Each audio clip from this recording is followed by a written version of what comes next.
So நஜ்ஜாஷி மன்னர் வந்து முஸ்லீம்களுக்கு அடைக்கலம் கொடுக்குறார் அபிசீனியாவில், அவங்க பாதுகாப்பாக இருக்கிறதுக்கு, இஸ்லாம் அவங்க ப்ராக்டிஸ் பண்ணிக்கலாம்னு சொல்லிட்டு. சில காலங்கள் கழிச்சு ஒரு சிவில் வார் அங்கே வந்து நடக்கிறது. நஜாஷி மன்னருக்கும் அவருடைய கசின் அவர்களுக்கும் நடுவில். ஸோ ஒரு உள்நாட்டு போர் வந்ததுனால முஸ்லீம்கள் எல்லாருமே பதற்றம் அடைந்தார்கள். பதற்றம் அடைந்து சொன்னாங்க, நஜாஷி தோற்று விட்டார் என்றால் நம்ம வந்து நாடு கடத்தப்பட்டு விட்டுருவோம் அல்லது கொல்லப்படுவோம், நமக்கு பாதுகாப்புக்கு உத்தரவாதம் இல்லை என்பது போல முஸ்லீம்கள் பயந்தார்கள்.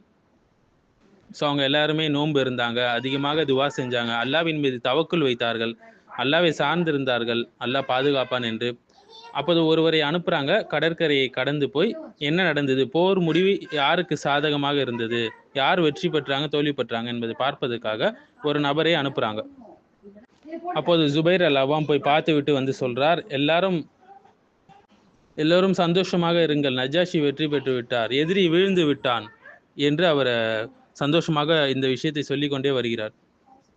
இந்த சம்பவம் இப்னு ஹிசாக், இமாம் தபரி, இமாம் இப்னு கசீர் இவங்கெல்லாம் தங்களுடைய நூல்களில் அவங்க வந்து இதை விவரித்திருக்கிறாங்க. பிதாயா வ நிஹாயாலே இந்த செய்தி வருகிறது. ஸோ இதிலிருந்து நமக்கு கிடைக்கக்கூடிய படிப்பினை என்னன்னாங்க, அல்லாவிடம் தவக்குல் வைக்க வேண்டும்.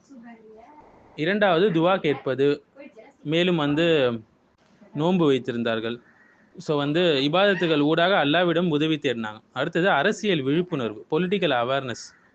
இஸ்லாமியர்களுக்கு இந்த காலகட்டத்தில் முக்கியமான தேவையான ஒரு விஷயமாக இருக்கிறது.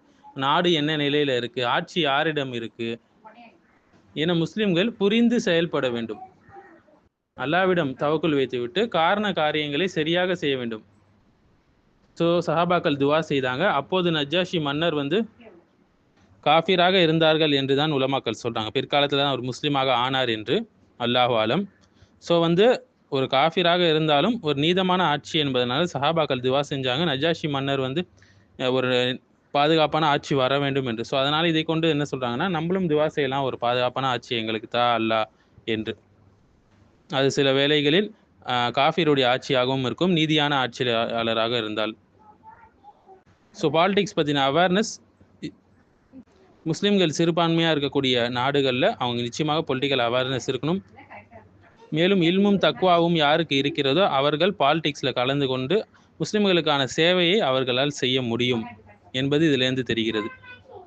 ஒரு நீதமான காஃபிர் மன்னர் வரணும் என்று சஹாபாக்கள் வந்து நினைத்தார்கள் அல்லவா. ஸோ இதை கொண்டு என்ன சொல்கிறாங்க, இப்படி துவா செய்யும்போது ஒரு காஃபிரான மன்னருக்காக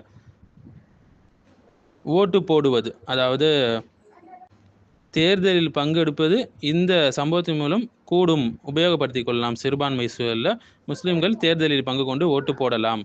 யார் வந்தால் முஸ்லீம்களுக்கு பாதுகாப்பு இருக்குமோ அவருக்கு ஓட்டு போடலாம் 2 நபர்கள் இருக்கும்போது தேர்தல் காலத்தில் என்று நிறைய படிப்பினைகளை உலமாக்கள் சொல்கிறார்கள்.